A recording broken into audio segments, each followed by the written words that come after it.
ఇప్పటికే నల్లమల అటవీ ప్రాంతంలో మొత్తం కూడా ఈ యొక్క సలేశ్వరం జాతర ప్రారంభమైంది. సలేశ్వరం జాతరకు తెలంగాణ అమర్నాథ్ యాత్రగా కూడా పేరుగాంచింది. ఇక్కడ శివుడు కొండల్లో కొలువై ఉంటాడు. ఇక్కడికి శివుడిని దర్శించుకునేందుకు లక్షల సంఖ్యలో భక్తులు తరలివస్తారు. అధికారికంగా ఇప్పుడిప్పుడే ఈ యొక్క సలేశ్వరం జాతర ప్రారంభమైంది. ప్రజెంట్ మనం సిచ్యువేషన్ చూడవచ్చు. ఇక్కడ మొత్తం కూడా ఎటు చూసినా కూడా ట్రాఫిక్ జామ్ టోటల్గా ఓవరాల్గా.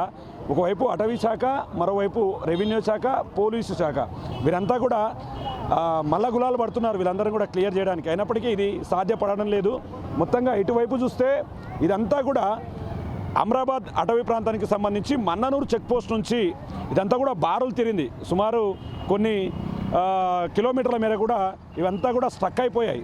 ఎటు చూసినా కూడా వాహనాలన్నీ కూడా రద్దీ పెరిగింది. ఎందుకంటే ఈ ప్రాంతం అంతా ఇరుకుగా ఉంటుంది కాబట్టి వాహనాలన్నీ కూడా ఎక్కువ సంఖ్యలో పెద్ద ఎత్తున కార్లలో వస్తున్నారు.